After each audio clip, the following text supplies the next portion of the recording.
Week 7 of EndZone. Our game of the week includes those Mooreville Troopers, undefeated on the year, taking on a high-powered Nettleton offense. And we're going to go down to Jackson for a couple of games, starting out with the Starkville Yellow Jackets at Germantown in a thriller, along with Tupelo looking to bounce back after last week's loss to West Point against Madison Central. WCBI Sports EndZone Show is brought to you by Jax, Carl Hogan Toyota, Wade Incorporated, Southern Housing, and Clark Beverage Group. Welcome into Week 7 of EndZone. John Sokoloff and Gracie Barra hanging out with you. Nettleton and Mooreville, our game of the week. We'll get to that in a moment, but there were a couple of themes tonight. I don't want to give it all away to our viewers, but we had a lot of close games as well. The first 3 games that we're going to show you were decided by a combined 10 points. Just absolutely good math, insane. John. Thank you. Proud of you. Arithmetic is my favorite. But when you look at our game of the week in Nettleton and Mooreville, the Troopers coming off a tough year last year, not winning a game, and now they hadn't lost coming into tonight. You talked to Jimmy Young. I mean, what kind of impresses you about him and that team? The way that they're able to handle adversity. You know, we talk about going winless last season, and this team was hit with more adversity last week. Wyatt McDaniels, their starting quarterback, freshman phenom, awesome numbers all season, goes down with a season-ending shoulder injury. I believe he had surgery today, and we wish him a really healthy recovery, but how tough is that to go into this big division matchup without your starting QB? I was really excited to see how they fared against Nettleton, who has an explosive QB in Braylon Williams. I'm excited too, so you know what? Let's just go to the highlights. WCBI's High School Football Game of the Week is brought to you by Carl Hogan Toyota in Columbus. The 3 rules, Grace, for our young Cam when he goes to our game of the week. Safety, style, and comfort. He had all of that in this Toyota Highlander from Carl Hogan Toyota. You better go get yourself one. I heard he was trading in his Mustang for that. Oh, he might. That might take a stern talking to in order to convince him. All right, early on, Braden Cooks coughs it up for Nettleton. Brooks Van Lanningham, who was on our show earlier this evening, big time, falls on it, gets the ball back on offense. Troopers couldn't do anything, so here comes Taj McBride, who fumbles again. So good that it made my voice crack. The defense, Seth Conley, recovers to keep it scoreless. First play of the drive. Mason Gillentine, Grace, he knows a thing or two about being on our top 5 plays. I think he's trying to earn another spot on it. I mean, look, the coaches, they're all like, oh my goodness, you're going to make the top 5 plays. Yeah, they wanted to go and give him a big hug, of course. That is the only way to react. Yeah, that's all they were thinking about. Their Troopers up 7-0, but here come the Tigers. Braylon Williams hitting McBride, who fights his way into the end zone, tying things up at 7. After another Nettleton stop, Williams back in action, finding Antarion Benson in stride. Shows off the blazing speed.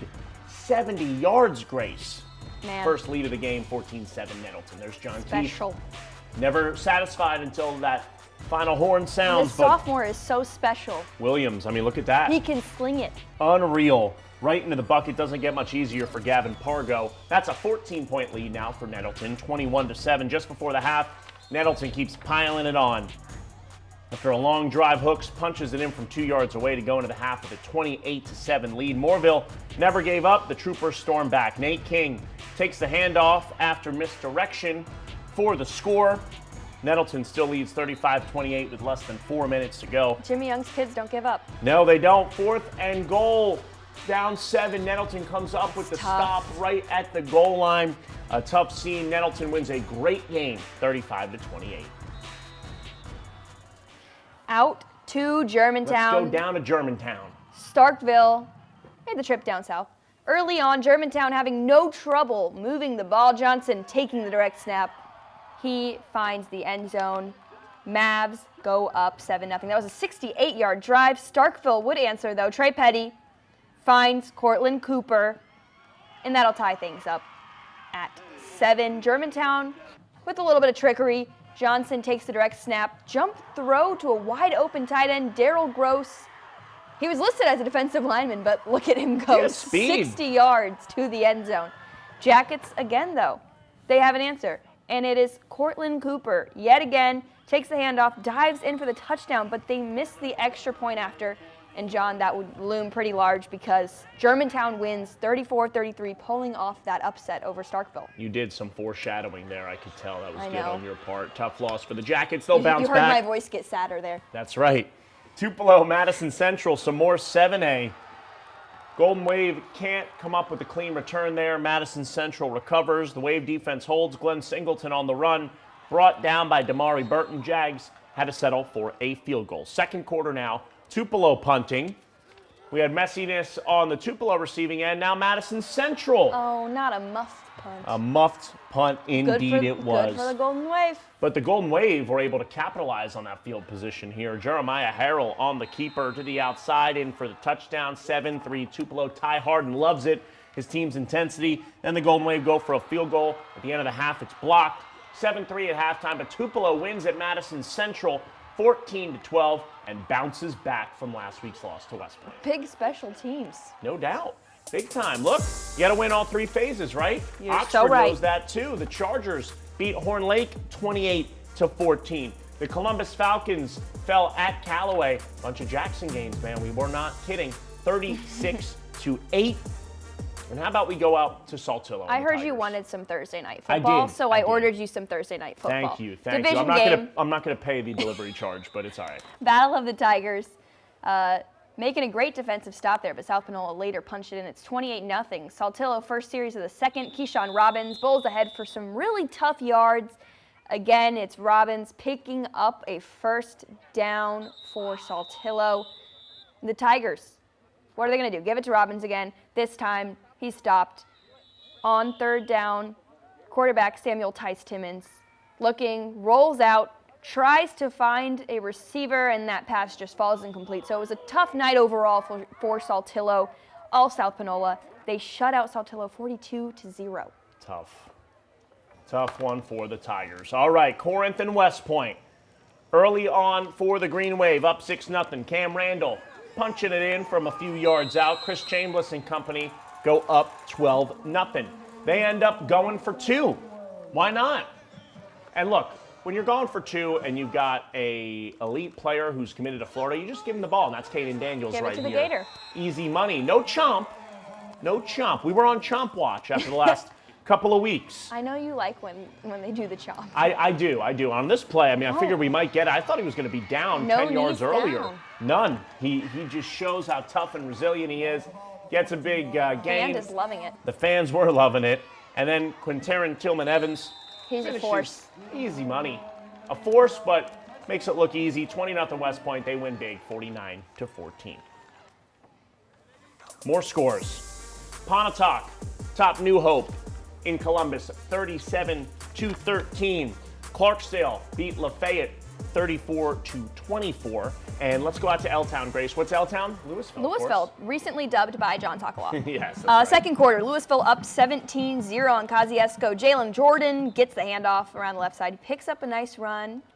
Later on, third down, Xavier Hunt back to pass, finds De Niro Jackson in the end zone for the score. Extra point is good. No two-point conversion there. I know you're sad. Wildcats extend the lead 24-0. Louisville and Tyrone Shorter win it 41-0. Louisville, they just continue to Power impress. Cats. No doubt. How about we go to West Lowndes? North Pontotoc in town, up 14-8 in the third were the Vikings, but on fourth and short, they weren't able to connect. The Panthers come up with a big-time stop later in the quarter. Andy Crotwell, man, looked intense right there. Later in the quarter, same score to Camby Evans. Smart finds Gary Brewer on the screen. He makes a house call from 32 yards out. Touchdown tied the game at 14.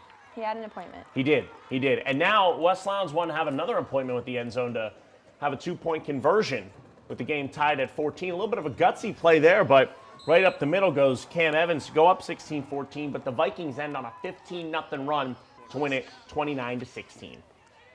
How about some more Panthers action? Sure. Amory at Itawamba, less than 4 minutes to play in the second quarter. Panthers leading 21-0. Elijah Spratt picks up some nice yards here before he is forced out of bounds. And then quarterback Brady Moranto on a keeper, and the Panthers, what are they doing? Knocking on that door. Moranto Thank looks goodness we don't down. have a puppy in here. It'd be going berserk. I think we knocked on the Moranto front door. looks downfield And he finds Spratt for the 7-yard gain, and thank goodness we don't have a puppy. Kai Dozier attempts the field goal, but it is no good. Still 21-0. Itawamba here. Zach Harris gets a 5-yard run before the intermission, but no score. Amory stays undefeated, 41-7 win over Itawamba. Big time win for Amory right there. Okay, Houston topped Greenwood 43-6. Byhalia fell at New Albany 49-20. And Shannon topped Water Valley 34-3.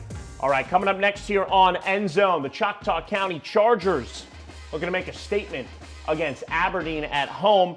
Could Winona stay undefeated? Yazoo County came to town. And also, as always, some Thursday night lights as the Baldwin Bearcats visited East Union. They wanted to urge it up. We'll see how that went coming up next here on EndZone. Welcome back into EndZone here. The Belmont Cardinals, the Booneville Blue Devils, a lot of bees going on. Cardinals first drive, Derek Alvarez, powerful run. He ends up picking up that first down, lowers the shoulder a little bit there. Okay. 4th and goal at the 2. Alvarez again gets the call. He's in for the touchdown. 2-point attempt, failed. 6-0 Belmont. Grace, I'm going to spoil it here. Our teams tonight were 4 for 6 on 2-point conversions. What about onside kicks? It doesn't spoil it on each game. Onside kicks 0 for 1. Booneville recovered it on that one right there. Great field position. Noah Gillen rolling out, looking downfield. The ball is tipped. The ball is picked. Braden Hodem. Cardinals get it back. They are forced to punt. Gillen again rolling out. Heaves it deep to the end zone. And look at that snag. That was a great grab. Braxton Orender falling on his back for the touchdown. The extra point was good. Blue Devils up 7-6. And Booneville ended up winning this one 48-14. Grace cashed in big. She had the over 62.5. I did. Now to Choctaw County. Chargers hosting Aberdeen division game early on. 3rd down, Justin Payne gets the handoff, picks up a nice gain, but that drive would stall. Choctaw County's turn now. KJ Cork back to pass, finds Jaheim Woodard across the middle, and he gets the first down across the midfield. Later on, 1st and goal, Jeremiah Miller gets the toss, goes left, and he just walks on in. Easy money. Call Staples. That was easy. And the I don't know if that's still their slogan. 2-point conversion failed. I'm sorry. Oh, well, 4 for 6. 6-0 lead for the Chargers. Choctaw County wins 32-8. That's one that didn't work. We're keeping a tally. Let's go to Yazoo County at Winona. Some fresh highlights for you here. Landon Crawford finding Zayshawn Nash for the 15-yard touchdown. He would not be brought down without a fight, Grace. This is your team. Is so fun. That's I stand by that. The bobbled the PAT, but the kicker Aubrey Bailey completes the pass to J.R. Troylando Eden to go up 8-0. So we're 5 for 7. This is a new game, so we're 5 for. I don't know if that's 2-point conversion attempt, but they got 2. Anyway, another Winona score. J.R. Cameron Williams returns the kick here for Yazoo County. I'm glad Floyd didn't get taken out by the ref there. I am too. We need him, but he doesn't quite get in. He's pushed out at the 8. And then quarterback Jarrett Jasper fakes the handoff, takes it in for the touchdown, and Winona ended up winning this one 36-12. They stay undefeated, Grace. More scores. Look at the Tigers go. Kemper County Noxubee 48-46. Not a scoregami. I just checked the EndZone historical archives. Wasn't a scoregami. Kemper County took their first lead when they went up 48-46. That's insane. Yeah. Wow. Crazy. East Webster topping Hamilton 43-14 as well. And Mantachie beat Alcorn Central 31-16. And let's get out to some more Thursday night action. I know you love Thursday night football. I do. You know how it gets me. You weren't watching Bears Commanders. You were watching this. No, of course. This was, the better game. East Union. Riley Williams on the sweep to the near side. That led to Drew Holloman kicking this field goal to make it 3-0 Urchins. This drive took 8 minutes off the clock. Talk about methodical. Bearcats ball. Dylan Johnson goes deep to find Draylon Watson for a big gain and a first down. Johnson again back, trying to make something happen He's again. got all the time in the world. Yeah, sheesh, that offensive line for the Bearcats really looking good, and the pass was picked off. The route was jumped. Ben Basil setting up the home team in good field position. Then Drew Holloman taking it himself. What can't he do? I don't know, but he looked kicked fast the field on that goal. one. scores the touchdown. Maybe a top 5 play, who knows? 9-0 Urchins lead with just seconds left in the quarter, but Baldwin wasn't going away. Bearcats ended up winning this one, 20-15. Eupora. So, Grace, let me know if you think this is weird. Eupora, East Webster rivals, we get it. They won by the 43. same exact margin this week, Yeah. same score. That's very strange. Look, man. It's not scoregami, but it's... It's not scoregami, it's coincidami. And also, you know, I'm sorry, that was horrible. You know, hey, sometimes you're much more like your enemies than you think. Hatley beat Bruce 45-32. Bakersville topped Harding Academy 63-14, and Ethel beat French Camp 28-21. Well, coming up next year on EndZone, the Smithville Seminoles and the TCPS Eagles had quite the track meet. We'll have most of those points for you. Starkville Academy down in Jackson. Briggs Bennett and company will check in with him. And as always, West Alabama, Lamar County, and Aliceville in a game that came down to the wire. All that's next. I know you wanted Thursday night football action. Yep. Fine, I've got some for you. I TCPS love the track meets, too. at Smithville. You do. I In the had first, the over 78.5, by the way. Chandler Brunetti drops back, and that is picked off by Logan Harbison. And he's finally dragged down in the red zone. A few plays later, Brewer Bailey with the keeper right up the gut, punches it in. Eagles go up 10. After another stop, TCPS back on the move, and it is Bailey again using his legs, breaks some tackles, and he finishes the run with this truck. Check it out. And, ooh, Bang. my And goodness. Then he shows Cam how close he was to scoring. That close. This close. He knew it'd be on the TV. Very next play, he knows he's close. John Scott walks it in. Extends the lead 17-zip. Second quarter now, the Seminoles not going down without a fight. Brunetti powers it in from inside the 5. That will cut the deficit to 10, but TCPS pulls away as it starts raining. 51-21, the final score. All right. Starkville Academy, Jackson Academy. Apparently they call it the Brickyard, Grace. I didn't know that. The Brickyard reminds me of the Indianapolis Motor Speedway. Okay, well, there we go. Yep. So close to home. Amarian Ellis gets in the end zone untouched. And then, look, the run was so nice, he did it twice. This time a little more impressive. I really enjoy those uniforms. Yeah, I know they are that's nice. not relevant to that play, but No, I mean, look, he's wearing the uniform in the play. I think it's relevant, Yeah. and they're nice powder blues, I think. Now, right? what are the Vols Carolina doing? blue, whatever. Anyway, they're down 14-0. Briggs Bennett making it happen with his feet and throwing it just beyond the sticks for the first down, and now trying to get on the board before the half. He gets sacked. He's a tough kid, though.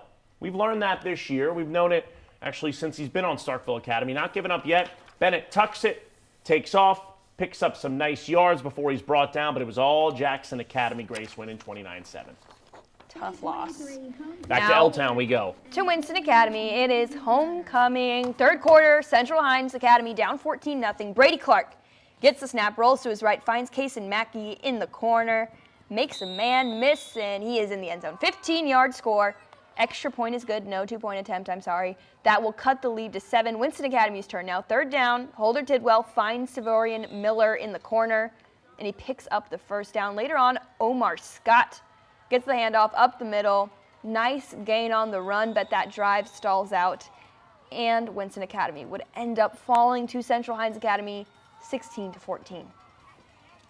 More scores for you here. Delta Academy beat Hebron Christian 46-18. North Delta topped Columbus Christian 60-0. Kirk Academy over Oak Hill Academy 40-8.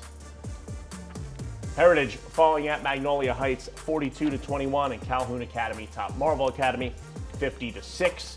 And you know we love our West Alabama schools. We got highlights from 3 games out there coming up next. Welcome back to EndZone, West Alabama. Here we come. Lamar County at Aliceville. So more jackets for you, but this time it was a Bulldog. Jordan Godsey, 35-yard run. Man, he is so explosive. It's definitely a dog. Yeah, no doubt. And these dogs have been barking all year. They've been impressive. And then Godsey, 15 yards out, touchdown run. Bulldogs. Making it look easy. Yeah, he does. Bulldogs go up 7-0. Keanthony Wilder for Aliceville. If you know about Aliceville, you know they are going to give you their best punch. Demarium Brewer Man, what a stiff arm. looked like it was going to be a 15-yard play. Instead, a 60-yard touchdown. Grace, you know what I had to do. Write it down. Top 5 jogging potential. into the end zone, too, at the end there. Insane, man. These No one guys was are so close. explosive. Now, Lamar County or the 2-point conversion was good here. Excuse me. How Can't could get you too forget ahead it? of myself. How could you forget about it? That made us 5 for 7 on the night. And then Xander Bradford finds Ryan Elnick for Lamar County, 30-yard touchdown, 14-8 Bulldogs. Aliceville wins this one, 36-32. Let's get out to Pickens County. They are hosting Lynn, homecoming. Corbett Somerville takes the handoff, cuts up the field. He is finally dragged down, but that's a 15-yard run and a first down for the Tornadoes. After Lynn's defense holds them on 4th down, quarterback Matthew Title keeps up to himself, and he runs through the defenders for a 14-yard gain. Later in the drive, 4th down, the Bears hand it off to running back Benjamin Kelly. He fights for that first down. And started the second half, the Bears get all the way inside the 5, and Matthew just sneaks it into the end zone for the touchdown to put Lynn on the board first, and Lynn wins it 28-6, taking down the Tornadoes. Big win. Okay, let's go out to Gordo. Whole lot of homecoming. 3A Region 5, Gordo at home against winless Carbon Hill. Gordo celebrating homecoming as well. Speaking of which, early in the third, Gordo defense still standing tall. They get a tackle for a loss, forcing the punt. On the punt, Gordo gets in the backfield. They block it. Xander Moderna recovers, and they score for the touchdown. Failed 2-point conversion. Oh, my goodness. We're 5 for 8. Okay, never mind. Ensuing Gordo possession. Man. I mean, this is when they're up 55-0. That was crazy. How many yards was that? Willie Fonville on the sweep. I mean, it looked like at least over 70. We don't have the exact number there. Oh, my goodness. Look what it is. A 2-point conversion. 6 for 9 on the evening on those. This Gordo, has to be the night with the most 2-point conversions. 2-point Tagami. That's right. Gordo wins it 63-0. Wow, big win for Gordo. Well, when we come back, we'll have our teams in the night. Teams in the night, Grace? Have to go Nettleton. Big win in a road environment. Big time. Tupelo bounced back after losing to West Point. Thanks so much for watching. We'll see you next week. WCBI Sports EndZone Show is brought to you by Jax, Carl Hogan Toyota, Wade Incorporated, Southern Housing, and Clark Beverage Group.